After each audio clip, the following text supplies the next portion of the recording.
Shalom saudara-saudara yang dikasihi Tuhan Yesus. Kita sudah sampai di akhir pekan di minggu ini.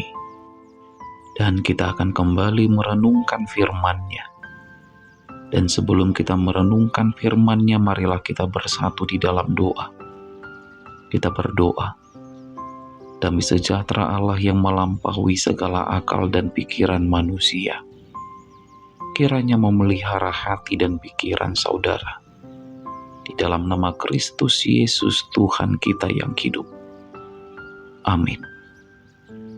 Firman Tuhan yang menjadi renungan di hari ini tertulis di dalam Filipi 1 ayat 21.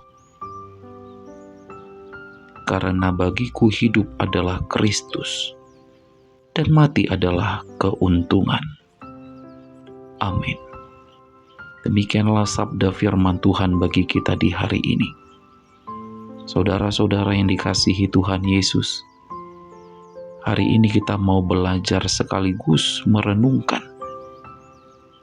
hidup kita ini untuk siapa dan untuk apa kita hidup di dunia ini. Hidup kita ini untuk siapa?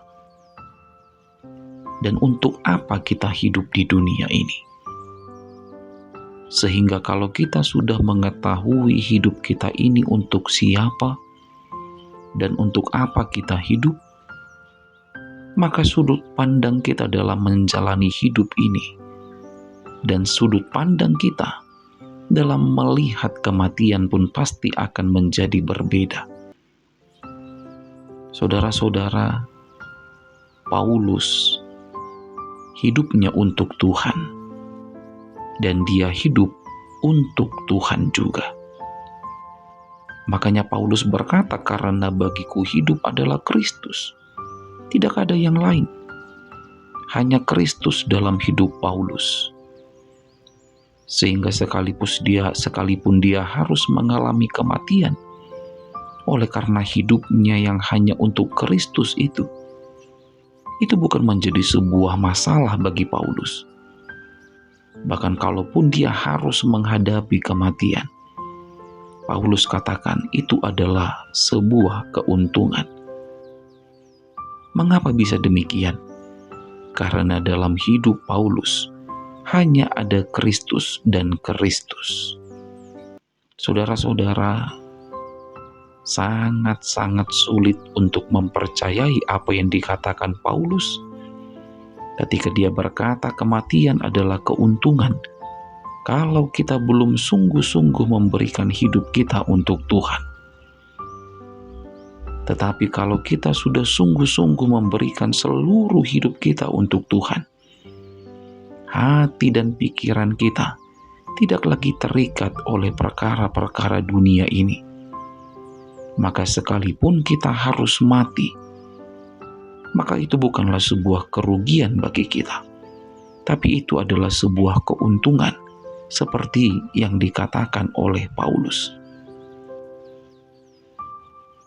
Di dalam Filipi 3 ayat 13 dikatakan, aku melupakan apa yang telah di belakangku dan mengarahkan diri kepada apa yang di hadapanku, dan berlari-lari kepada tujuan untuk memperoleh hadiah, yaitu panggilan sorgawi dari Allah dalam Kristus Yesus. Artinya, Paulus tidak hanya sekedar melekatkan hidupnya hanya untuk Tuhan, tapi dia sudah melupakan apa yang ada di belakangnya. Apakah itu, saudara-saudara? Yaitu perkara-perkara dunia ini yang pada akhirnya akan berakhir kepada kebinasaan. Paulus sudah melupakan itu demi mengejar sebuah hadiah, yaitu panggilan sorgawi. Lalu bagaimana dengan kita, saudara-saudara? Untuk siapakah hidup kita? Untuk Tuhankah atau untuk siapa? Ingatlah, saudara-saudara, semua kita akan mengalami kematian. Tapi orang yang menyerahkan hidupnya untuk Tuhan, maka kematian itu bukanlah sebuah hal yang menakutkan, tapi kematian adalah sebuah keuntungan. Amin. Selamat beraktivitas, tetap semangat menjalani hidup, dan jangan lupa untuk selalu bahagia. Kita berdoa. Bapa kami yang di sorga, terima kasih Tuhan atas firman-Mu yang boleh kami perdengarkan di hari ini. Di saat ini dengan segala kerendahan hati, kami kembali berdoa, menyerahkan seluruh hidup kami, pribadi lepas pribadi, keluarga, dan anak-anak kami hanya ke dalam tangan-Mu yang kudus. Berkat-Mu kiranya senantiasa memenuhi kehidupan kami, dan firman-Mu menjadi penuntun dalam perjalanan kehidupan kami di sepanjang hari ini. Terima kasih Tuhan, dalam nama Yesus Kristus kami berdoa. Terimalah berkat dari Tuhan Allah, kasih karunia Tuhan Yesus Kristus, dan kasih setia Allah Bapa, serta persekutuan Roh Kudus, kiranya menyertai saudara sekalian. Amin.